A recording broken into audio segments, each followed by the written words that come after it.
আমার দয়াল নবী রাহমাতাল লিল আলামিনের তিনজন ছেলে সন্তান ছিলেন। এর মধ্যে সর্বকনিষ্ঠ ছিলেন হযরত ইব্রাহিম রাহমাতুল্লাহ আলাইহি। যখন ইন্তেকাল করলেন, আবু জাহেল ডাক দিয়া কো মুহাম্মদ, ও মুহাম্মদ, আল্লাহ তোমার ছেলে সন্তান দিছে, ছেলে সন্তানগুলো আবার নিয়ে গেছে, সুতরাং তুমি যদি মারা যাও দুনিয়ার মধ্যে তোমার বংশ থাকবে না, তোমার বংশ থাকবে না, কেউ তোমার নাম জপবে না, কেউ তোমার নাম উচ্চারণ করবে না, তুমি নির্বংশ হয়ে যাইবা। আমার দয়াল নবী কামলিওয়ালা রাহমাতুল লিল আলামিন দুটা চোখের পানি সাইরা সাইরা কান্দে। আমার আল্লাহ ডাক দিয়া কো জিবরাইল, ও জিবরাইল, আমার বন্ধু নবী রাহমাতুল লিল আলামিনকে আবু জাহেলের মতো কাট্টা মারা কাফের আমার বন্ধু নবীরে নির্বংশ বলছে।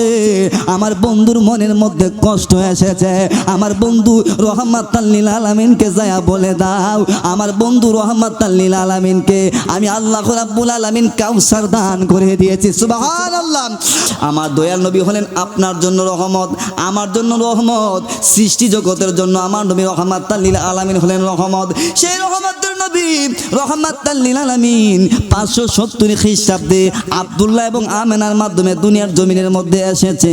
আসার পরে আমার দয়াল নবী রাহমাতুল লিল আলামিন যখন কুরাইশ বংশের মধ্যে আসছে, আসার পরে আমার নবী রাহমাতুল লিল আলামিন যখন বড় হইল, বড় হওয়ার পরে আমার নবীজির চরিত্র দেখে, কথাবার্তা শুনে, আচার আচরণ দেখে কাফের বেঈমান মুশরিক মুনাফিক যাই কিছু বলেন না কেন, সবাই আমার দয়াল নবী রাহমাতুল লিল আলামিনকে ভালোবাসতেন। ঠিক কিনা বলেন? নবীজিকে সবাই ভালোবাসতেন। শুধু তাই নয়, নবীজির কাছে অনেক জিনিসপত্র আমানত রাখতেন, নবীজিকে আলামিন ডাকতেন, আলামিন বলে ডাকতেন। হ্যাঁ, আমার দয়াল নবীজির কাছে তাদের টাকা পয়সা ধন সম্পদ আমার নবী রাহমাতুল লিল আলামিনের কাছে আমানত দিতেন। আর আমানত যেমনি দিতেন আমার দয়াল নবী আবার আমানতটা তেমনিই ফিরাই দিতেন। সুবহানাল্লাহ। যখন আল্লাহর তরফ থেকে নির্দেশ এসেছে, ইয়া রাসূলুল্লাহ, ওগো মায়ার নবী রাহমাতুল লিল আলামিন, আপনি আর নীরবে নীরবে ইসলাম প্রচার করেন না, আপনি ইসলাম ধর্ম প্রচার করতে শুরু করেন। আমার দয়াল নবী রাহমাতুল লিল আলামিন যখন কাফেরদের মাঝে যখন ইসলামের দাওয়াত দেওয়া শুরু করলো, রে বাবা, আমার নবী রাহমাতুল লিল আলামিনের কালিমার দাওয়াত শুনে শুনে অনেকে ইসলাম ধর্ম গ্রহণ করতে শুরু করলো, ইসলামের ছায়ার তলে আসতে শুরু করলো। সুবহানাল্লাহ বলেন। আমার নবী রাহমাতুল লিল আলামিনের এই দাওয়াত যখন মানুষ কবুল করতে শুরু করলো, কাফের বেঈমানরা ডাক দিয়া কো, হে মুহাম্মদ, আনতা মুহাম্মদ, তুমি তো মুহাম্মদ আব্দুল্লাহর বেটা মুহাম্মদ, আমাদের মতো মানুষ, তুমি আবার নবী কেমনে দাবি করো? তোমাকে আমরা নবী হিসেবে মানতে পারি না, তুমি মুহাম্মদ নবী হইতে পারো না। বলো না নাউজুবিল্লাহ। তুমি মুহাম্মদ নবী হইতে পারো না, তুমি তো আব্দুল্লাহর বেটা মুহাম্মদ, আমাদের মতো মানুষ, তুমি তো নবী কখনো হইতে পারো না। এই কথা বইলা বইলা আমার নবী রাহমাতুল লিল আলামিনকে কষ্ট দিতে শুরু করলো। কিন্তু আমার দয়াল নবী রাহমাতুল লিল আলামিন ইসলামের দাওয়াত দিতে শুরু করলেন। দাওয়াত দিতে দিতে ইসলাম ধর্মের মধ্যে হযরতে উমর ইবনুল খাত্তাব রাদিয়াল্লাহু তাআলা আনহু এসে পড়লেন। সুবহানাল্লাহ। লা ইলাহা ইল্লাল্লাহ, লা ইলাহা ইল্লাল্লাহ, লা ইলাহা। এক নজর দেখিলে গো নবী আমার, এক নজর দেখিলে গো নবী আমার, দুজক হারাম হয়ে যায়। লা ইলাহা ইল্লাল্লাহ, লা ইলাহা ইল্লাল্লাহ, পড়ি লা ইলাহা, লা ইলাহা। হায়াতের মালিক যে আল্লাহ, মৌতের মালিক আমরা সে আল্লাহ, পড়ি হায়াতের মালিক যে আল্লাহ, মৌতের মালিক আমরা সে আল্লাহ। লা ইলাহা ইল্লাল্লাহ, লা ইলাহা ইল্লাল্লাহ, লা ইলাহা ইল্লাল্লাহু মুহাম্মাদুর রাসূলুল্লাহ সাল্লাল্লাহু তাআলা আলাইহি ওয়াসাল্লাম। সকলে একটু ইসমে জাতের জিকির করি। আল্লাহ আল্লাহ আল্লাহ আল্লাহ আল্লাহ আল্লাহ আল্লাহ।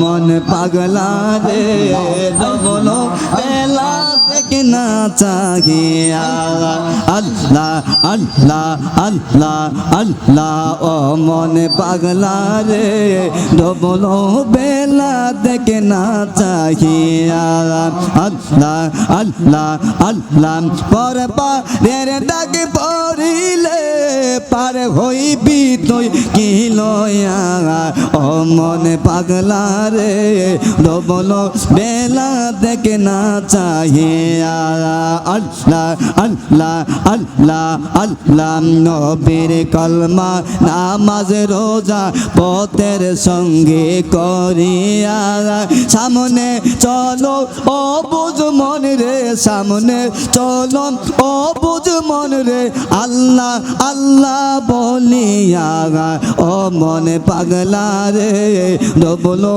বেলা দেখে না চাহিয়া আল্লাহ আল্লাহ আল্লাহ আল্লাহ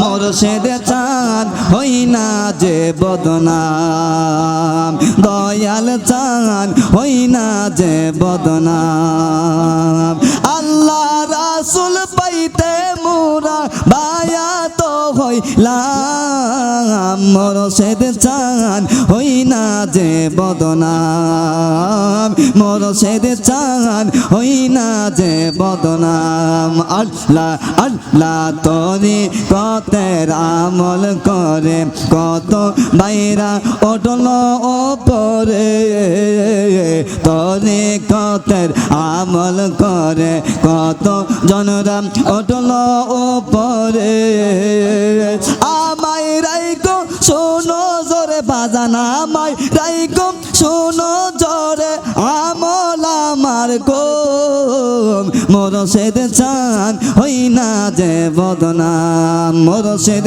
চাঁদ হই না যে বদনাম আল্লাহ আল্লাহ আল্লাহ লা ইলাহা ইল্লাল্লাহু মুহাম্মাদুর রাসূলুল্লাহ সাল্লাল্লাহু তাআলা আলাইহি ওয়াসাল্লাম মাইকটা একটু ঠিক করেন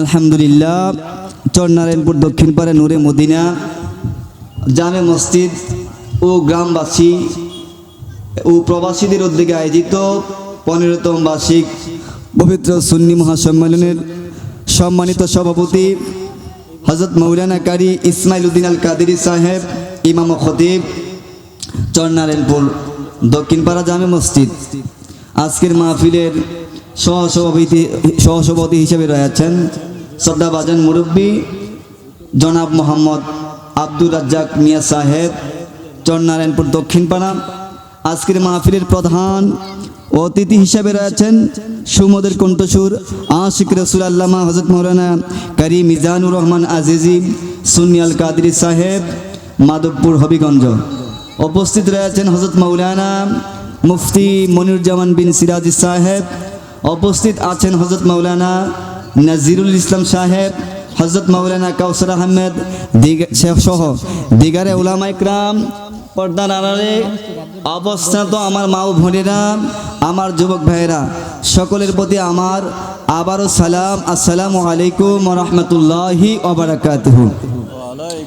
আমি বিনীতভাবে অনুরোধ করব আপনারা যারা রাস্তাঘাটে আছেন গেটের সামনে দাঁড়িয়ে আছেন আমি অনুরোধ করে বলবো আপনারা মাহফিলে বসে যান। আলহামদুলিল্লাহ বেশ লুকুই হয়েছে, চেয়ারে বসেছেন আপনারা যারা সামনে বসেছেন ধন্যবাদ। যারা এদিক সেদিক ঘোরাফেরা করতেছেন আমি বলবো আজকে লক্ষ লক্ষ টাকা খরচ করে আজকের এই মাহফিল সাজানো হয়েছে। এর মূল মকসুদ হলো আলেম উলামারা আসবে, কোরআন হাদিস থেকে আলোচনা করবে, সেই অনুপাতে আমরা আমল করব। দুনিয়া এবং আখিরাত আমাদের যেন আল্লাহ তাআলা আলোকিত করে দেয়, মঙ্গলময় করে দেয়, এই জন্য আজকের এই মাহফিল সাজানো। এতএব মা বোনদেরকে বলবো আপনারা পর্দা সহকারে ওয়াজ শোনার ব্যবস্থা আছে বিলাল ভাইয়ের বাড়িতে, ওইখানে আপনারা বসে ওয়াজ শ্রবণ করবেন প্রজেক্টরের মাধ্যমে। আর আমার যুবক ভাইদেরকে বলবো, মুরব্বীদেরকে বলবো সকলে মাহফিলে চলে আসুন। আজকের এই মাহফিলটা এমনও হইতে পারে আপনার আমার জীবনের শেষ মাহফিল, ঠিক কিনা বলেন? নিঃশ্বাসের কোনো বিশ্বাস নাই, নিঃশ্বাসের কি নাই? আপনার আমার ভিতরে একটা পাখি আছে, এই পাখিটা যদি বের হয়ে যায়, এই প্রাণবায়ুটা বের যদি হয়ে যায়, আর যদি ভিতরে আর না যাই তাহলে আপনি আমার নামের সাথে আর মুহাম্মদও লেখা হয় নাই, মরহুম লেখা হয়। কারণ আপনার আমার এই ভিতর থেকে জান চলে গেছে, দেহের কোনো মূল্য নাই। এই পৃথিবীর মধ্যে মাটিও বিক্রি করা হয়, শুধু মাটি নয়, এই যে গোবর আছে, গোবর গরু যে বিষটা দেয় তার মূল্য আছে, এবং পশু পাখির এই যে বিষটা এগুলোর মূল্য আছে। কিন্তু আপনি আমি যদি মরে যাই, এ দেহের মধ্যে, এ দেহটা জমিনের মধ্যে আর কেউ রাখবে না। সন্তান বলবে, স্ত্রী বলবে, ভাই বলবে, বোন বলবে, দেরি করার দরকার নাই, তিনি ইন্তেকাল করেছে, তাড়াতাড়ি করে তাকে কাফন দাফনের ব্যবস্থা করা হোক, ঠিক কিনা বলেন? তাহলে এই দেহ নিয়ে আপনি আমি কত লড়াই করছি, কত বড়াই করছি, বাজার থেকে কত ভালো ভালো সেন এনে ব্যবহার করছি, সাবান ব্যবহার করছি, কত কিছু দ্বারা এই দেহটাকে আপনি আমি সাজাচ্ছি। কিন্তু দেহের ভিতরে যতদিন পর্যন্ত জান আছে ততদিন এই দেহের দাম আছে, জান নাই দেহের কোনো দাম নাই, ঠিক কিনা বলেন? এই জন্য কবি বলেছেন, আমি খাঁচা তুমি পাখি তাকো বুকের ভেতর, হঠাৎ একদিন ওইরা যাইবা না দিয়া খবর, না দিয়া খবর।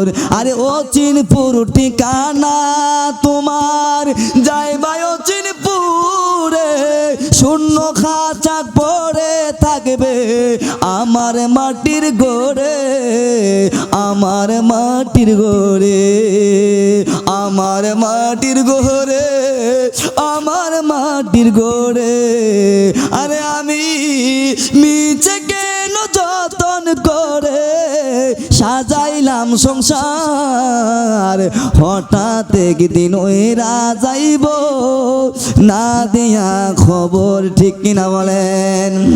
দেহের ভিতরে যে রুহটা আছে, জানটা আছে, জান কিন্তু আপনারে বলবে না ও আমার জানের মালিক, ও দেখো আমি তোমার মধ্য থেকে চলে যাব।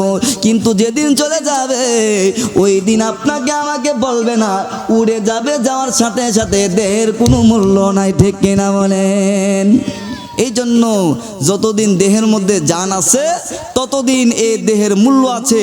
আর আপনার আমার দেহের ভিতরে যতদিন পর্যন্ত এই জানটা আছে, প্রাণটা আছে, ততদিন পর্যন্ত আপনি আমি ভালো কাজও করতে পারবো, মন্দ করতে পারবো। জান চলে গেছে, নামাজ পড়া সম্ভব না, রোজা রাখা সম্ভব না, হজ করা সম্ভব না, যাকাত দেওয়া সম্ভব না, টুপি পরা সম্ভব না, যাকাত দেওয়া সম্ভব না, মানুষকে ভালোবাসা দেওয়া সম্ভব না, মানুষকে কোনো কিছু খাওয়ানো সম্ভব না। আপনার আমার জান ভিতরে আছে, এগুলো করতে পারবেন। জান চলে গেছে, আপনার আমার দেহের মূল্য নাই, ঠিক কিনা বলেন? এই জন্য আপনাকে আমাকে ভালো করলেও আপনার আমার যতদিন পর্যন্ত জান থাকবে, এই জান থাকার মধ্যেই ভালো কাজ করে যেতে হবে। আর আপনি আমি যদি মন্দ করি, এই জান যতদিন আছে ততদিনই কিন্তু মন্দ করতে পারবো। কিন্তু এই জান যখন আল্লাহ রাব্বুল আলামিনের হুকুমে চলে যাবে, তখন আপনি আমি ভালো কাজ করলে ভালো কাজের প্রতিদান কবরে পাবো, আসরে পাবো, মিজানে পাবো। আর যদি মন্দ করি তারও তো প্রতিদান পাবো, ঠিক কিনা বলেন? ভালো করলো ভালোর প্রতিদান আপনি আমি কবরে হাসরে মিজানে পাবো, মন্দ করলেও পাবো।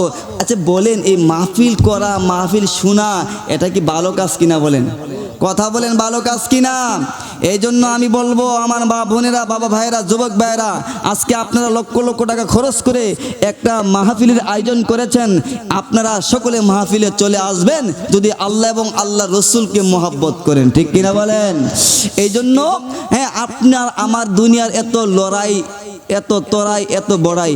আচ্ছা বলেন, এই চরনারায়ণপুরে আমরা আপনারা যারা আছি, এই জমিনে এখন আমরা যারা বেঁচে আছি, আমাদের চাইতে কি আরো শক্তিশালী মানুষ এই গ্রামে ছিল না? কথা বলেন, ছিল কি ছিল না?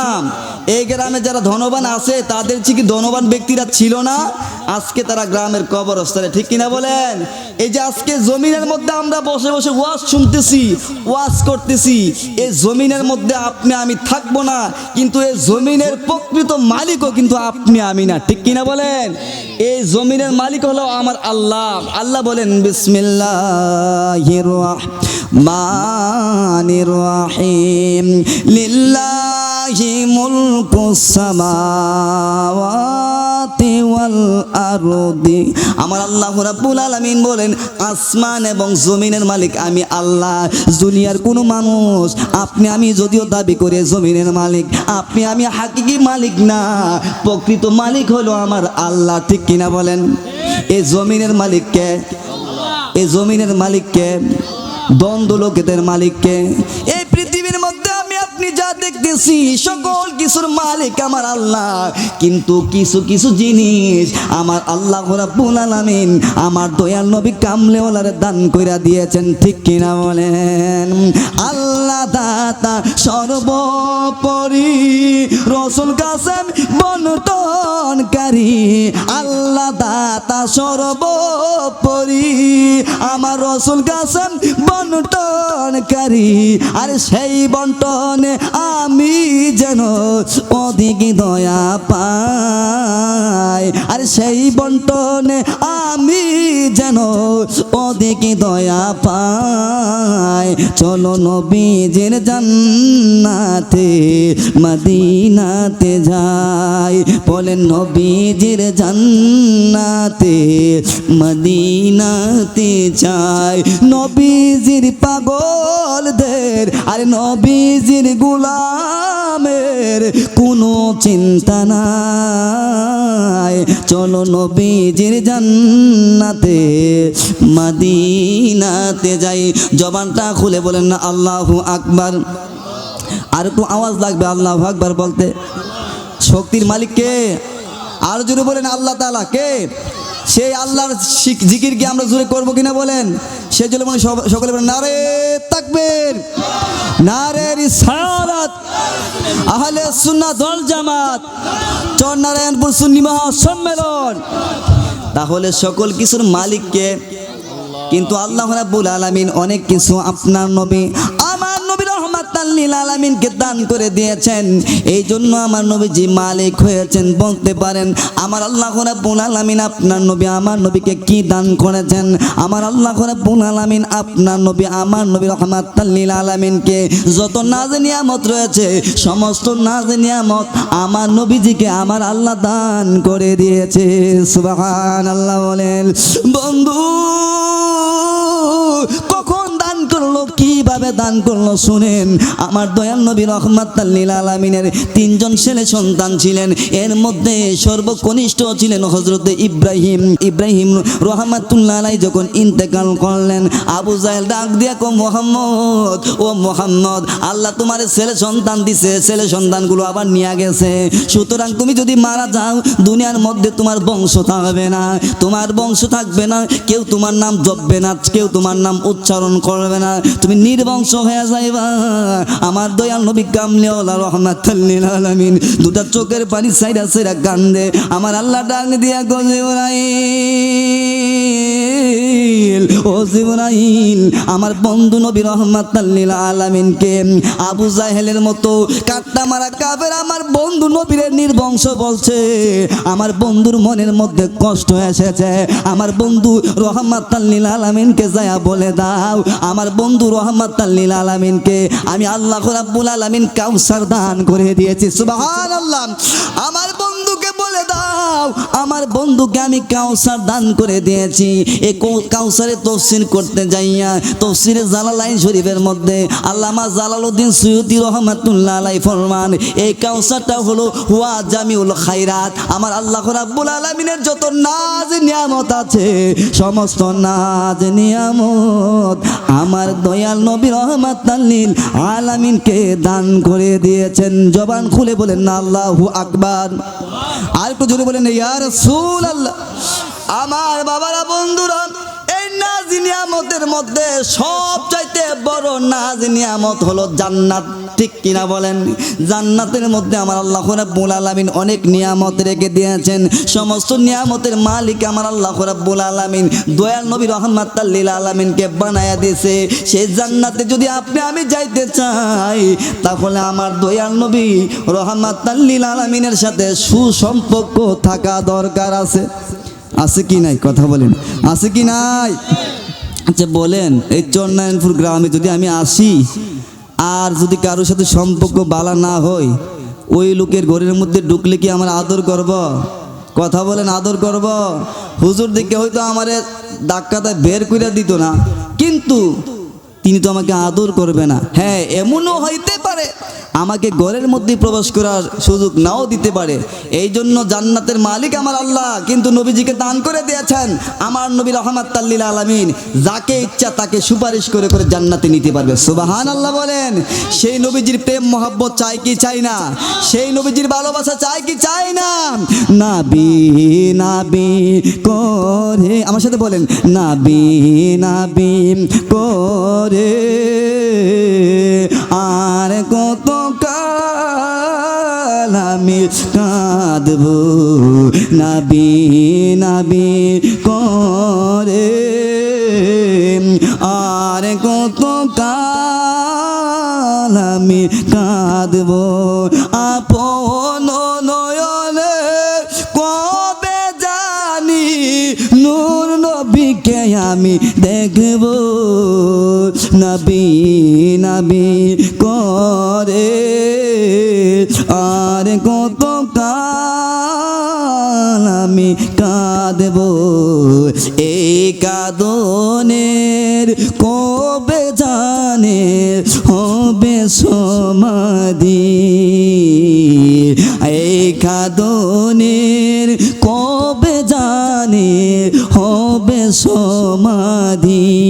আর কেঁদে কেঁদে বুকের মাঝে, কেঁদে কেঁদে বুকের মাঝে হয়েছে নদী, নবী নবী করে আর কত কাল আমি কাঁদব।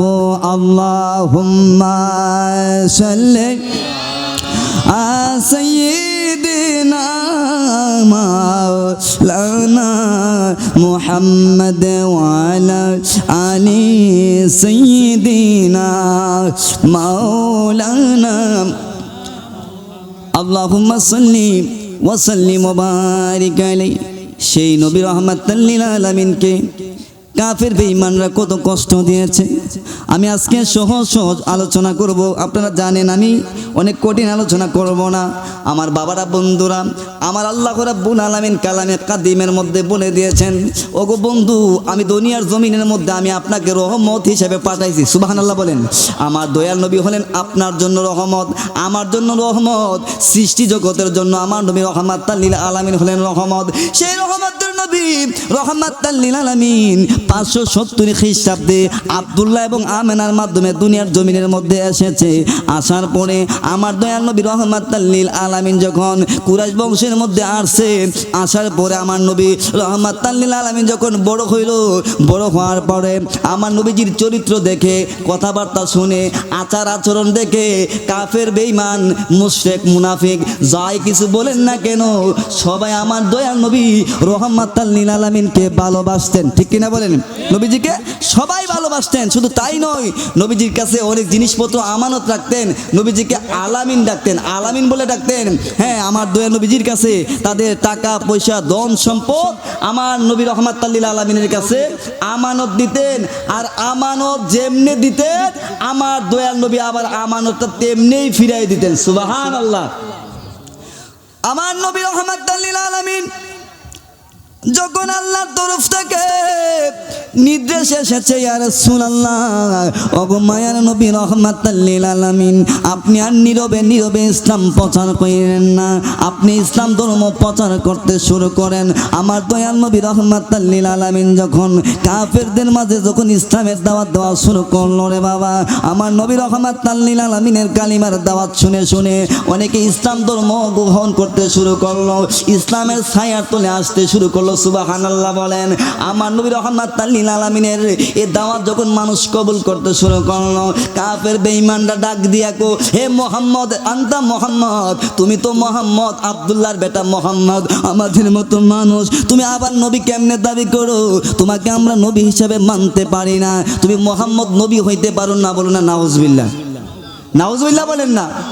তুমি মোহাম্মদ নবী হইতে পারো না, তুমি তো আব্দুল্লাহর বেটা মোহাম্মদ, আমাদের মতো মানুষ, তুমি তো নবী কখনো হইতে পারো না। এই কথা বইলা বইলা আমার নবী রহমাতুল লিল আলামিনকে কষ্ট দিতে শুরু করলো। কিন্তু আমার দয়ার নবী রহমাতুল লিল আলামিন ইসলামের দাওয়াত দিতে শুরু করলেন। দাওয়াত দিতে দিতে ইসলাম ধর্মের মধ্যে হযরতে উমর ইবনুল খাত্তাব রাদিয়াল্লাহু তাআলা আনহু এসে পড়লেন। সুবহানাল্লাহ। হযরত উমর রাদিয়াল্লাহু তাআলা আনহু কিভাবে আসছে শুনেন। আমার দয়াল নবী রহমাতুল লিল আলামিন মায়ের নবীকে কাফের বেঈমানরা, আবু জাহেল সহ মক্কার কাফের বেঈমানরা আমার দয়াল নবী রহমাতুল লিল আলামিনের সাথে দুশমনি শুরু করছে। কি জন্য দুশমনি শুরু করছে? দেখতেছে যখন দিন দিন মুসলমান বেড়ে যাচ্ছে, আমার দয়াল নবী রহমাতুল লিল আলামিনের কাছে মানুষ এগিয়ে গিয়ে ধর্ম গ্রহণ করতেছে। আবু জাহেল কি করলো? একটা বৈঠক ডাকছে। কি করছে? একটা বৈঠক ডাকছে। ওই বৈঠকের মধ্যে আরব দেশের বড় গণ্যমান্য ব্যক্তিরা উপস্থিত ছিলেন, কুরাইশের গণ্যমান্য ব্যক্তিরা উপস্থিত ছিল রে বাবা। এবার কি করলো? যখন মিটিং শুরু হবে এমন সময়ের মধ্যে একটা লোক ঘুমটা দিয়ে এসেছে। আসার পর আবু জাহেল ডাকে দিয়া গো মান আংতা, আপনি কে? ওই ঘুমটাওয়ালা মৌলবী বলে আনা শাইখুন নাস, আমি হইলাম নজ দেশের শায়ক। আমার দয়াল নবী রহমাতুল লিল আলামিনের বিরুদ্ধে কেমনে এরকম ভাবে একটা মিটিং করছে শুনেন রে বাবা।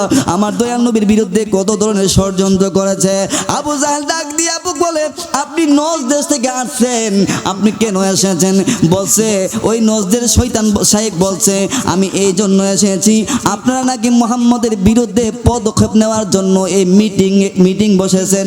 এই মিটিংয়ের মধ্যে আমি এই জন্য এসেছি যেন মুহাম্মদকে যেই কোনো ক্রমে এই পৃথিবী থেকে সরাইয়া দেওয়া যায়, তার ইসলাম ধর্মটার যেন নিশ্চিহ্ন করে দেওয়া যায়, মাটির সাথে ধূলিসাৎ করে দেওয়া যায়, সেই জন্য আমি এসেছি। বলেন না নাউযুবিল্লাহ। আমার বাবারা এই নজদিকে শুনছেন নি? এই ঘুমটাওয়ালা লোকটা ছিল শয়তান। কে ছিল? শয়তান। মানুষের বেশ ধরে আসছে, আয়েশা বলছে আমি এসেছি মুহাম্মদকে কিভাবে মাটির সাথে, তার ধর্মটার কিভাবে মাটির সাথে মেশায়া দেওয়া যায়। এবার আমার বন্ধুরা বাবারা মিটিং শুরু হয়ে গেল। মিটিং এর মধ্যে প্রস্তাবনা শুরু হয়ে গেল। আবু জাহেল ডাক দিয়া কো মিটিং এবার শুরু হয়ে গেল, তোমাদের মধ্যে কার কি প্রস্তাব আছে তোমরা উপস্থাপন করো। একজন ব্যক্তি দাঁড়াইছে, দাঁড়ায় বলে মুহাম্মদ আমাদের বাপ দাদার ধর্মের মধ্যে চুলকানি লাগাইয়া দিছে, চুলকানি লাগাই দিছে, আরবের অনেক মানুষকে কুমন্ত্রণা দিয়া দিয়া তার ধর্মের মধ্যে নিয়ে যাইতেছে। অতএব মুহাম্মদকে একটা কাজ করা যাইতে পারে, মুহাম্মদের সবল থেকে মানুষকে মুক্তি করার জন্য সে একটা কাজ করা যেতে পারে। ওই কাজটা হলো মুহাম্মদ রাসূলুল্লাহ সাল্লাল্লাহু তাআলা আলাইহি ওয়াসাল্লামকে যদি একটা ঘরের মধ্যে যদি ঢুকায়া যদি তালাবদ্ধ করে রাখা হয় আবদ্ধ করে রাখা হয়, মুহাম্মদ সাল্লাল্লাহু তাআলা আলাইহি ওয়াসাল্লাম ঘর থেকে বের হতে পারবে না, মানুষের কাছেও যাইতে পারবে না, ইসলামের দাওয়াতও দিতে পারবে না। বলেন না নাউযুবিল্লাহ। ওই শয়তান ডাক দিয়া গো না রে না, তুমি যে প্রস্তাব করেছো মুহাম্মদুর রাসূলুল্লাহ সাল্লাল্লাহু তাআলা আলাইহি ওয়াসাল্লামকে যদি ঘরের মধ্যে আটকায় রাখতে চাও, ঘরের মধ্যে কখনো আটকায় রাখতে পারবা না। মুহাম্মদ হইল বড় একটা জাদুঘর। কেমনে জাদুঘর তোমরা শোনো, যে মুহাম্মদ জমিনে থাইকা চন্দ্রটার ইশারা দিয়া দুইটা ভাগ কইরা দিছে। সেই মুহাম্মদকে কোন মক্কার ঘরের মধ্যে আটকায় রাখতে পারবা না।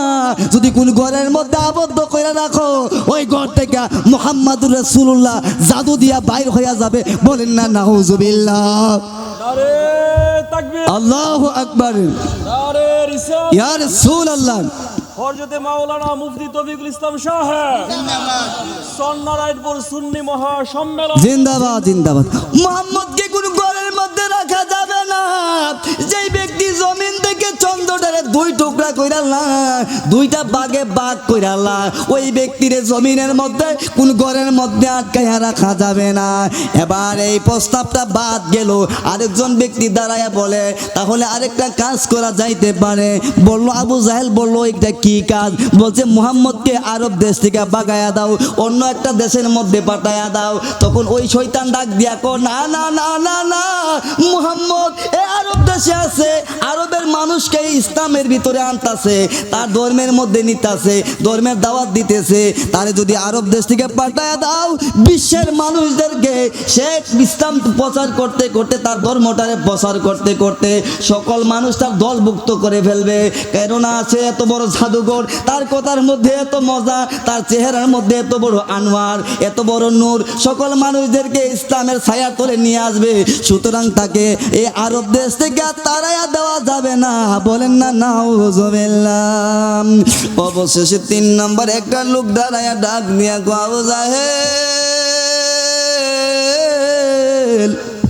প্রথমে একজন ব্যক্তি প্রস্তাব করেছে ঘরের মধ্যে আবদ্ধ করে রাখার জন্য, সবাই এটারে এই মতামতটারে গ্রহণ করে নাই।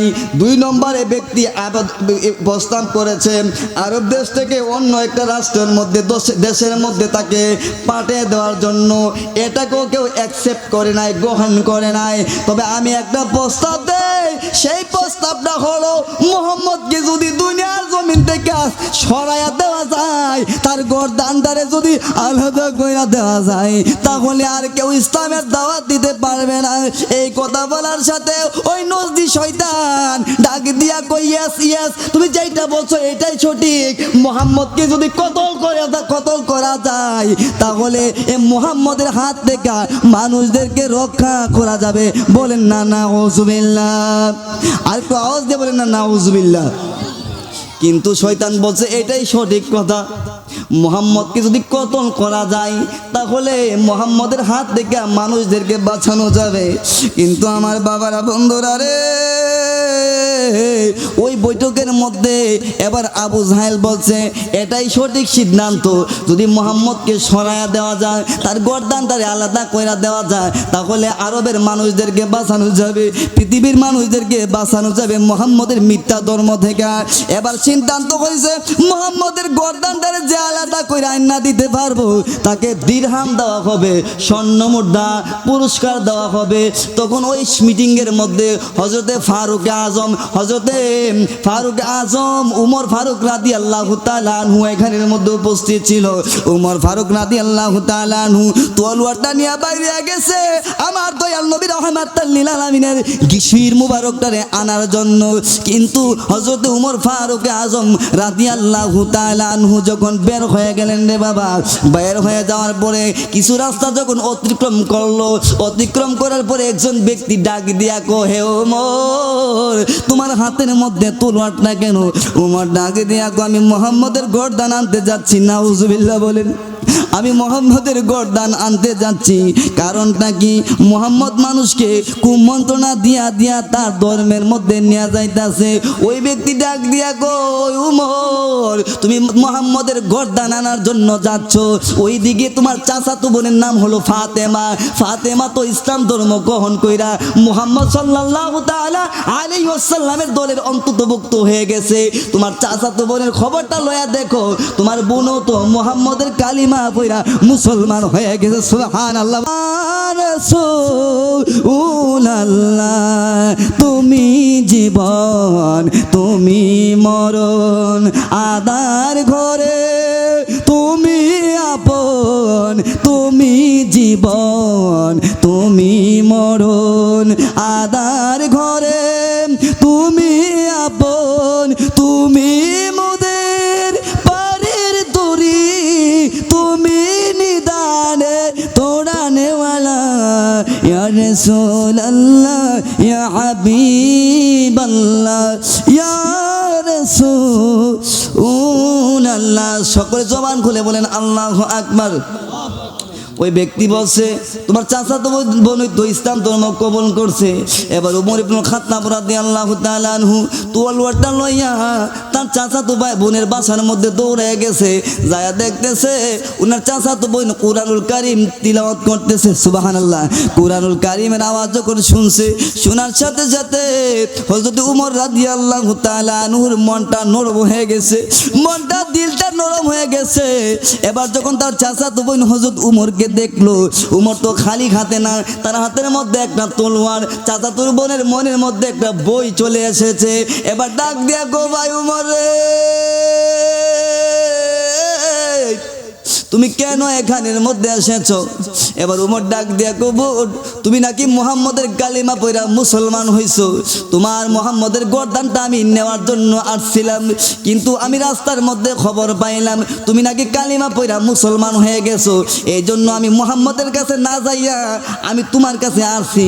আইসা আমি তোমার কুরআনুল কারীমের মুহাম্মদের উপরে যে কুরআন নাজিল হয়েছে সাল্লাল্লাহু তাআলা আলাইহি ওয়াসাল্লাম, ওই কুরআনের তিলাওয়াত শুনে আমার মনটা গলে গেল, দিলটা গলে গেল। এই জন্য আমি কি করলাম, আমি চিন্তা করলাম তোমাদের যে ধর্ম, এই ধর্মটা সঠিক, কুরআনুল কারীম সঠিক, মুহাম্মদ সাল্লাল্লাহু তাআলা আলাইহি ওয়াসাল্লাম সঠিক।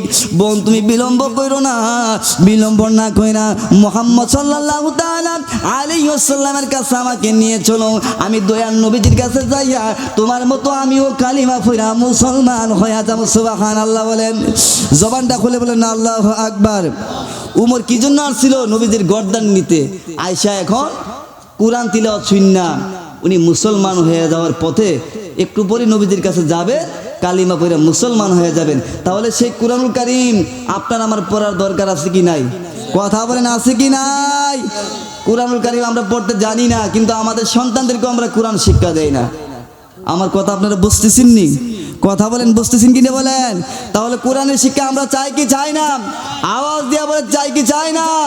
জবানটা খুলবো না আমরা, বেশি শীত লাগতেছে নাকি? আমার বাবারা, বন্ধুরা, এবার আমার দয়াল নবী রাহমাতাল লিল আলামিনের দরবারে হযরত উমর রাদিয়াল্লাহু তাআলা আনহুকে নিয়ে যাওয়া হইল। উমর যায়া নবীজিকে সালাম দেয়া, সালাতু ওয়া সালামু আলাইকা ইয়া রাসূলুল্লাহ, আসসালাতু ওয়া সালামু আলাইকা ইয়া হাবিবাল্লাহ। ওগো মায়ার নবী, আপনি আমাকে কালিমা পড়া মুসলমান বানায় দেন, কালিমা পড়ায়া মুসলমান বানায় দেন। আমার দয়াল নবী রাহমাতাল লিল আলামিন জিজ্ঞাসা করে, উমর কি হয়ে গেল, কি হঠাৎ করে তুমি মুসলমান হয়ে যাওয়া? উমর ডাক দিয়া কইয়া, ইয়া রাসূলুল্লাহ, এমন একটা ঘটনা হয়েছিল, এই ঘটনাক্রমে আমি এইভাবে আসছি, আইসা আপনার কাছে আমি কালিমা পড়া মুসলমান হয়ে গেলাম। জবানটা খুলে বলেন আল্লাহু আকবার। আমার মরণের কতদিন বাকি আমি জানি এলাম না গো আল্লাহ, মরণের কতদিন বাকি, আমার মরণের কতদিন বাকি আমি জানিলাম না গো আল্লাহ, মরণের কতদিন বাকি। আজরাইল আসিয়া যখন গলায় দিবে দড়ি, তখন আমার মনা ভাই করবা লুকালুকি আমি জানিলাম না গো আল্লাহ, মরণের কতদিন বাকি, আমার মরণের কতদিন বাকি আমি জানি এলাম না গো আল্লাহ, মরণের কতদিন বাকি। হায়াত হইল হাতে বাইরে, মৌত হইলে পায়ে, হায়াত হইল হাতে বাইরে, মৌত হইল পায়ে, যেখানে যার মত সেখানে মরে আমি জানিলাম না গো আল্লাহ, মরণের কতদিন বাকি। জবান খুলে বলেন ঠিক কিনা রে বাবা? তাহলে ওমর ইবনুল খাত্তাব রাদিয়াল্লাহু তাআলা আনহু আমার দয়াল নবীজির হাতে কালিমা পড়া মুসলমান হয়ে গেছে। মুসলমান হয়ে যাওয়ার পরে দেখা যায় খবর চলে গেল আবু জাহেলের কাছে। এবার আবু জাহেল, উতবা, সাইবা, কাফের বেঈমানরা, কুরাইশের লোকেরা চিন্তার মধ্যে পড়ে গেল। মুহাম্মদের কাছে দিন দিন যেইভাবে মানুষে যায় কালিমা পড়া মুসলমান হয়ে যাচ্ছে, দেখা যাচ্ছে মুহাম্মদের দল তো দিন দিন বাড়ি হয়ে যাচ্ছে। এবার মুহাম্মদ এবার আবু জাহেল আরেকটা মিটিং ডাকলেন। ওই মিটিংয়ের মধ্যে একটা সিদ্ধান্ত হয়েছে। আমার বাবারা, বন্ধুরা মনে রাখবেন, কুরাইশ বংশের মধ্যে খানদান অনেকগুলো ছিল। এর মধ্যে একটা খানদানের নাম হলো হাসিমি খানদান। ঠিক কিনা বলেন? আমরা মিলা শরীফ পড়ি না?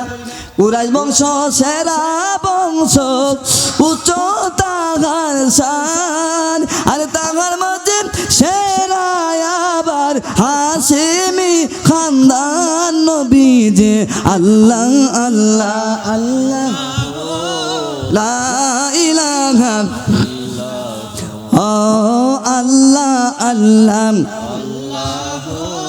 লা ইলাহা।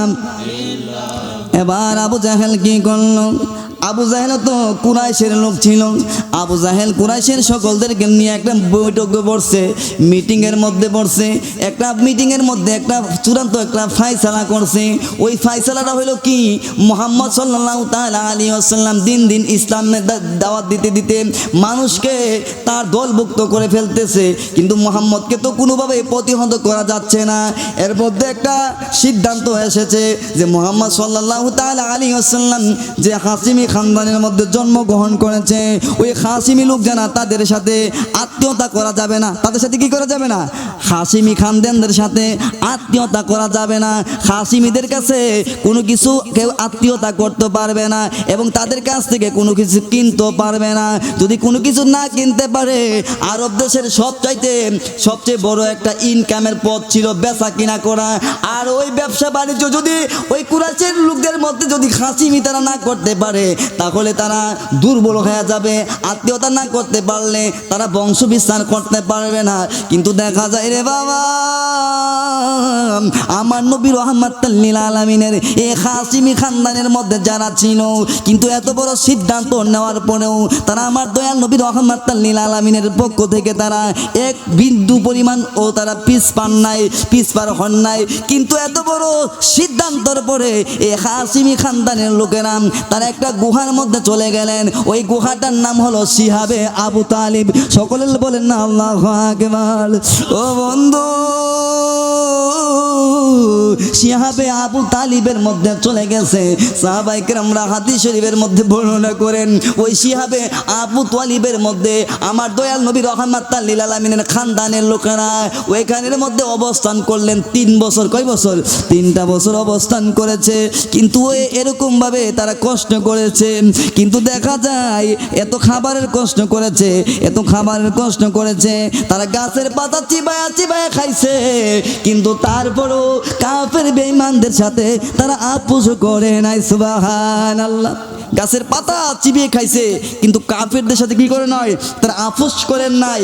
হাদিস শরীফের মধ্যে আসছে, ওই 3 বছর রাত্রের বেলা এই গুহা থেকে আওয়াজ আসতো যে ছোট ছোট বাচ্চারা কান্নাকাটি করছে, কিন্তু এই কুরাইশের কাফের বেঈমানরা আবু জাহেল, উতবা, সাইবা তারা দূর থেকে হাসাহাসি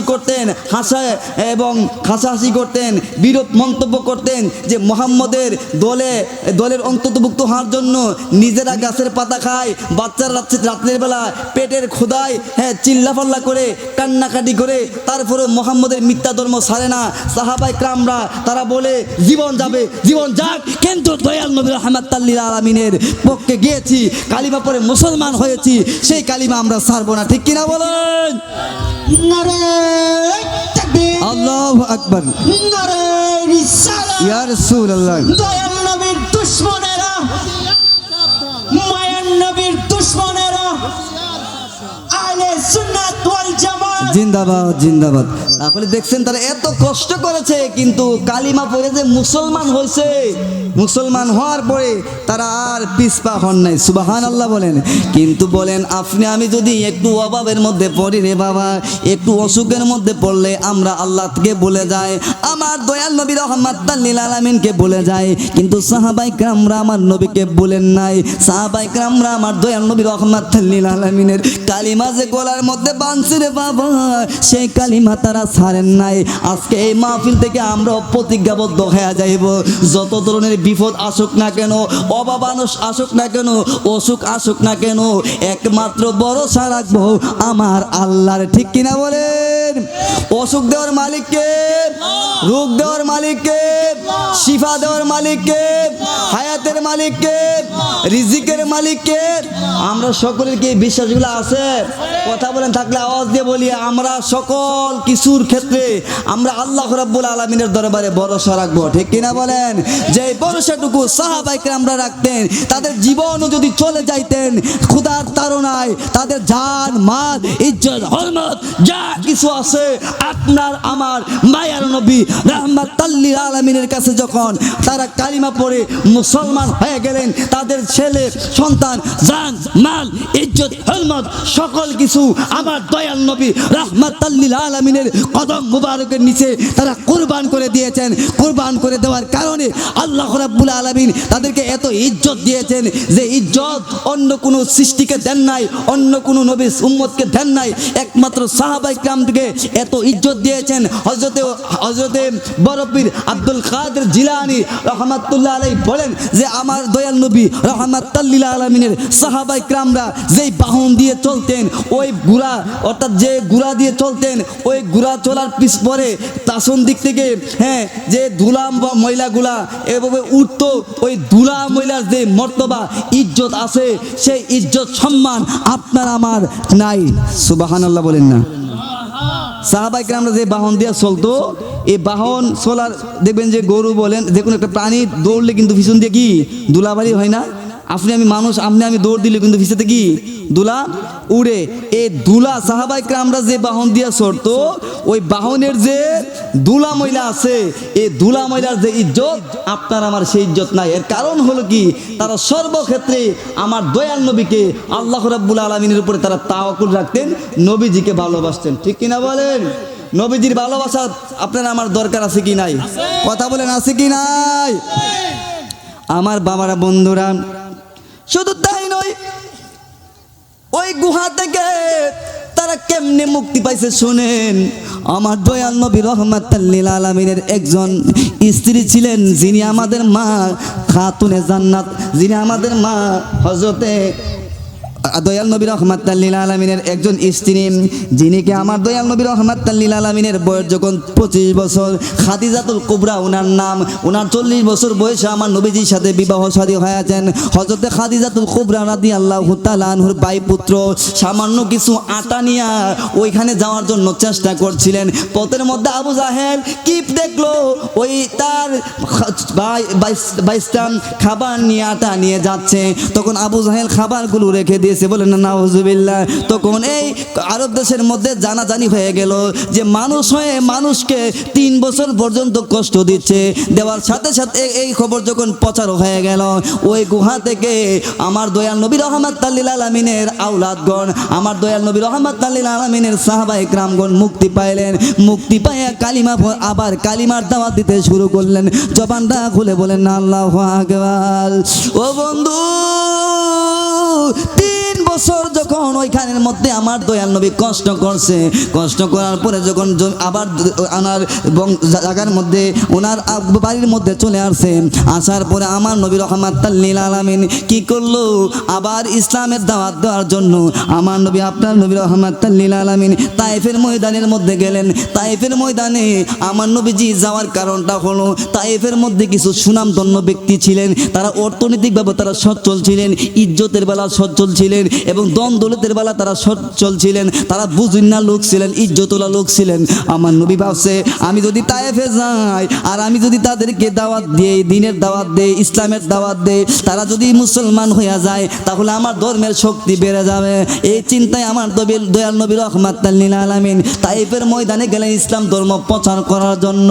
আমার নবী রহমাতুল লিল আলামিন যাওয়ার সময় রাস্তার পাশে যত তায়েফের লোক গড়বাড়ি ছিল, আমার দয়াল নবীজি প্রত্যেকটা গোরের মধ্যে যাইয়া লা ইলাহা ইল্লাল্লাহু মুহাম্মাদুর রাসূলুল্লাহ সাল্লাল্লাহু তাআলা আলাইহি ওয়াসাল্লাম জবান খুলে বলেন আল্লাহু আকবার। এই কালিমার দাওয়াত রাস্তা দিয়ে গেছে আর রাস্তার পাশে যত ঘর বাড়ি পাইছে সবার কাছে যায় যায় কালিমার দাওয়াতটা দিছে। মক্কা থেকে ওই তাইফের দূরত্ব 50 থেকে 60 কিলোমিটার দূরে। এটা মক্কা থেকে পূর্ব দিকে 50 থেকে 60 কিলোমিটার দূরে। কিন্তু আমার দয়াল নবীজি এই রাস্তাটা হাইটা গেছে, সবাই দিনের দাওয়াত দিছে, কেউ গ্রহণ করুক আর না করুক সবাই দাওয়াতটা দিয়ে গেছে। এবার শুনেন দুঃখের কথা, আমার দয়াল নবীজি 50 থেকে 60 কিলোমিটার রাস্তা হাইটা তাইফ পৌঁছলেন। পৌঁছার পরে আমার দয়াল নবীজি তাইফের 3 জন সম্মানিত ব্যক্তির কাছে গেলেন, যাইয়া আমার নবী রহমাতুল লিল আলামিন ইসলামের দাওয়াত দিছে। সুবহানাল্লাহ বলেন। কয়জন? 3 জন ব্যক্তি। একজন ব্যক্তির কাছে গেছে, গিয়া বলছে যে আমার আল্লাহ তাআলা আমারে নবী হিসেবে দুনিয়াতে পাঠাইছে, এই জন্য তুমি পড়ো লা ইলাহা ইল্লাল্লাহু মুহাম্মাদুর রাসূলুল্লাহ সাল্লাল্লাহু তাআলা আলাইহি ওয়াসাল্লাম। ওই কাফের ডাক দিয়ে কো আল্লাহ বুঝি আর কোনো মানুষ পাইছে না? নাউজুবিল্লাহ বলেন না। আল্লাহ বুঝি আর কোনো মানুষ পাইছে না, তোমারে নবী হিসেবে পাঠাইছে। আর তুমি যদি সত্যি নবী হয়ে থাকো তাহলে আমি হানায়ে কাবার কাছে যাইয়া আমার দাড়িগুলো আমি কামায়ে ফেলবো, মুন্টায় ফেলবো। বলেন না নাউজুবিল্লাহ। আচ্ছা বলেন এই যে এত বড় যে একটা কথা বলছে, এই কথাটা আমার দয়াল নবীর অন্তরে কষ্ট লাগার কথা কিনা বলেন? কথা বলেন কিনা বলেন? আমার দয়াল নবীর অন্তরের মধ্যে তিনি কষ্ট নেন নাই। কষ্ট না নিয়েও আরেকজন ব্যক্তির কাছে গেছে, যায়া আবার দিনের দাওয়াত দিছে যে আমার আল্লাহ রাব্বুল আলামিন আমারে নবী হিসেবে দুনিয়াতে পাঠাইছে, তুমি পড়ো লা ইলাহা ইল্লাল্লাহু মুহাম্মাদুর রাসূলুল্লাহ সাল্লাল্লাহু তাআলা আলাইহি ওয়াসাল্লাম। ওই ব্যক্তি ডাক দিয়া কো মুহাম্মদ পাগলামি করার বুঝি আর জায়গা পাইছো না? আমার আল্লাহ বুঝি আর কোনো মানুষ পাইছে না? আমার আল্লাহ বুঝি আর কোনো মানুষ পাইছে না? নবী বানাইতো, রসুল বানাইতো, তোমার মতো একজন গরিব মানুষকে নবী হিসাবে পাঠাইছে, যার একটা বাহন নাই, 50-60 কিলোমিটার রাস্তা হাইতে আসতে হয়েছে, বাহনটা রাখার জায়গা নাই। সি সি সি, আমার আল্লাহ বুঝি আর মানুষ পাইছে না তোমারে নবী হিসাবে দুনিয়াতে পাঠানোর জন্য? সি সি সি, এই কথা বলতেছে। কিন্তু আমার দয়াল নবী রহমাতুল লিল আলামিন তারপরও তাকে দাওয়াত থেকে বিমুখ হয়ে নাই। আমার নবী রহমাতুল লিল আলামিন দাওয়াত দিলেন কালিমার, কিন্তু ওই লোকটা কালিমার দাওয়াত গ্রহণ করেন নাই। কিন্তু বাবারে দুঃখ নাই, কালিমার দাওয়াত গ্রহণ করছে না, মুসলমান হইছে না। আমার দয়াল নবীজি যখন এদেরকে দাওয়াত দিয়ে বের হয়ে গেছে রে বাবা, পিছন দিক দিয়া এই সকল লোকেরা তাদের যে বাড়ির মধ্যে কর্মচারী ছিল, এই ছোট ছোট যুবক ছিল, এই যুবকদেরকে ডাক দিয়া কো মোহাম্মদ পাগল, মোহাম্মদকে পাথর মারো, পাথর মারো, পাথর মারো রে বাবা, মুহাম্মদ সাল্লাল্লাহু তাআলা আলাইহি ওয়াসাল্লামের উপরে পাথর মারো, পাথর মারো। এবার দেখা যায় ওই সকল বেঈমানদের কথা শুনি না, তাদের বাড়ির দাস দাসীগুলো আমার নবীজিকে পাগল বলতে শুরু করলো। আমার নবীজি যখন কালিমার দাওয়াত দিতে শুরু করলো, মানুষের কাছে দাওয়াত দে, ওয়াজ নসিহত করে, ওই বেঈমানের বাচ্চারা আমার নবীজিকে কটাক্ষ করে করে কথা বলে। শুধু তাই নয়, আমার নবীজির দেহ মুবারকের উপরে পাথর মারতে শুরু করলো। কিতাব প্রমাণ করে আমার নবী, আপনার নবী রহমাতুল লিল আলামিনের দেহ মুবারকের মধ্যে এমন ভাবে পাথর মারছে রে বাবা, আষাঢ় মাসে আসমান থেকে জমিনের মধ্যে যেমনি ভাবে টপ টপ টপ টপ কইরা ঘন ঘন বৃষ্টির ফোঁটা পড়ে। হাদিস শরীফের মধ্যে আসছে আল্লাহর হাবিব সাল্লাল্লাহু তাআলা আলাইহি ওয়াসাল্লামের দেহ মুবারকের মধ্যে আষাঢ় মায়া বৃষ্টির মতো তায়েফের ময়দানে পাথর মেরেছে। বলেন না নাউজুবিল্লাহ। আমার নবী বাদায় এত বড় অত্যাচার করে আমার নবীজি আর টিকে থাকতে পারলেন না। আমার নবী জান বাঁচানোর জন্য এবার তায়েফের ময়দান থেকে আমার দয়াল নবীজি আবার রিটার্ন মক্কার উদ্দেশ্যে রওনা দিয়েছে। আবু জাহেলের মতো উতবা সাইবার আমার দয়াল নবীজির দুশ্মন ছিল রে বাবা। উতবা এবং সাইবার একটা বড় একটা বাগান ছিল। ওই বাগানের মধ্যে আমার দয়াল নবী রহমাতুল লিল আলামিন একটু বিশ্রামে গেলেন। বিশ্রামে যাওয়ার পরে উতবা এবং সাইবার ওই বাগানের রক্ষককে দারোয়ানকে উতবা ডাক দিয়া কো মুহাম্মদকে একটা সোনা কি করো খেজুর দাও, সে যেন খাইতে পারে। এবার আমার দয়াল নবী রহমাতুল লিল আলামিনকে সামান্য ফল দিল খাওয়ার জন্য। আমার নবী রহমাতুল লিল আলামিন সে ফল খাওয়া শুরু করলো। ফলটা খাওয়ার সময় বিসমিল্লাহির রহমানির রহিম, বিসমিল্লাহির রহমানির রহিম বইলা ফল খাইছে। আমার বাবারা বন্ধুরা রে, এত অত্যাচার বেবিচার আমার নবী পাকের উপর করেছে। আমার নবীজির উপরে এত অত্যাচার করার পরও আমার আল্লাহকে বলেন নাই, আল্লাহর নাম নিয়ে কিন্তু আমার নবীজি খানা খাচ্ছেন, ঠিক কিনা বলেন? আর আপনি আমার তো হাত ধোয়া নাই, ভাও ধোয়া নাই, গরুর মতোই কতলা খাই, ঠিক কিনা বলেন? খাবারের মধ্যে সুন্নতই আছে কি নাই? ইতানের খবর আমরা নাই। গুসলিংটি দিয়া জমিন থেকে উঠতে হাত ধোয়া নাই, ভাও ধোয়া নাই, মুখ ধোয়া নাই, কতলা গরুর মতন গিল্লা আবার জমিনে যায়। কিন্তু আমার দয়াল নবীজি উম্মতকে শিক্ষা দিছে, উম্মত এত কষ্টের বড় আমি আমার আল্লাহকে আমি ভুলি নাই, আমি আল্লাহ তাআলার নাম নিয়েই আমি আবার খাবার খাচ্ছি, ঠিক কিনা বলেন? তাহলে যত ধরনের কষ্টই হোক না কেন আমরা যেন খাবারের শুরুতে বিসমিল্লাহ বলি, বিসমিল্লাহ ওয়া আলা বারাকাতিল্লাহ। সকলে বলি বিসমিল্লাহ ওয়া আলা বারাকাতিল্লাহ। হে আল্লাহ, আমি তোমার নামে শুরু করলাম এবং এই খাবারের মধ্যে তুমি বরকত দান করো, ঠিক কিনা বলেন? আমার বাবারা বন্ধুরা, আমার নবী রহমাতুল লিল আলামিন কাফের বেঈমানদের এত অত্যাচার সহ করেছে। কাফের বেঈমানদের উপরে আমার নবীজি কোনোদিন কোনো কঠোরতা প্রয়োগ করেন নাই। কিতাবের নাম হলো আখলাকুন নবী সাল্লাল্লাহু তাআলা আলাইহি ওয়াসাল্লাম। ওই কিতাবের মধ্যে এসেছে এক যুদ্ধের ময়দানে আমার দয়াল নবী রহমাতুল লিল আলামিন এক যুদ্ধের ময়দানের মধ্যে গেলেন। যাওয়ার পরে দেখা যায় এক কাফের আমার দয়াল নবী রহমাতুল লিল আলামিনের শিওরের কাছে দাঁড়ায় গেলেন।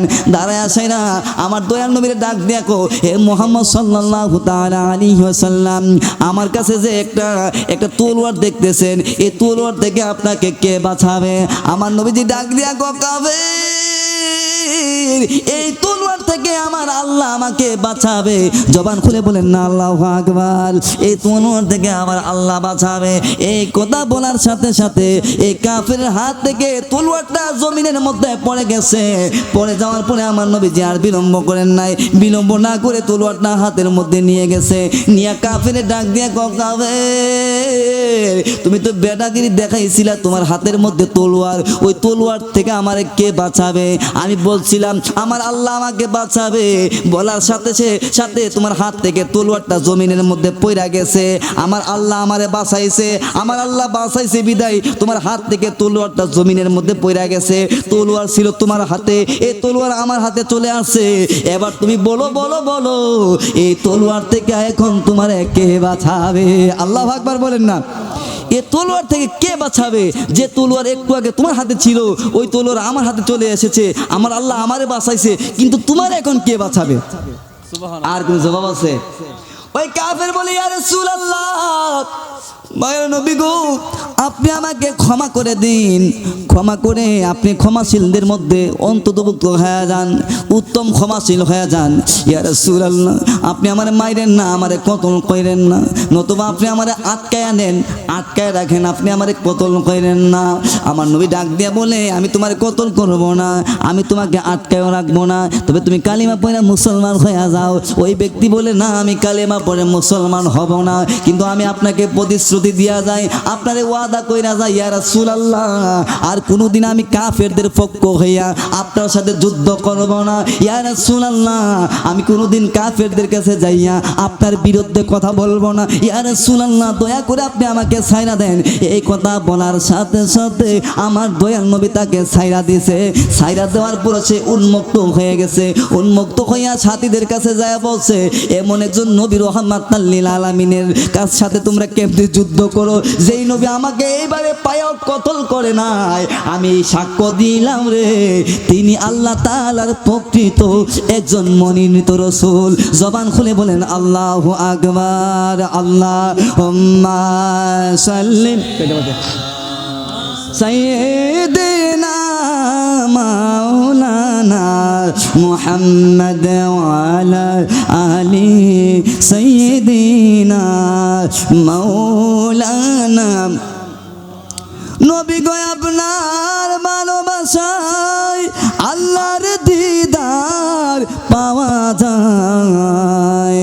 নবী গো আপনার ভালোবাসায় আল্লাহর ওলি হওয়া যায়। আল্লাহুম্মা সাল্লি সাইয়্যিদিনা মাওলানা মুহাম্মদ ওয়া আলা আলি সাইয়্যিদিনা মাওলানা। পরের বাড়ি পরের জমিন ঘর বানায় আমি রই, আমি তো সেই ঘরের মালিক নই। আরে পরের বাড়ি পরের জমিন ঘর বানায় আমি রই, আমি তো সেই ঘরের মালিক নই। ঠিক কিনা বলেন? এরকম গান অনেকে গাইছে, কিন্তু এই গানের কি আছে? অর্থ আছে। কিন্তু এখন এই আউল বাউল কিছু আছে, তার উল্টাপাল্টা কথাবার্তা বইলা মানুষের ইমান হরণ করে নিচ্ছে। নারে তাকবীর, নারে রিসালাত।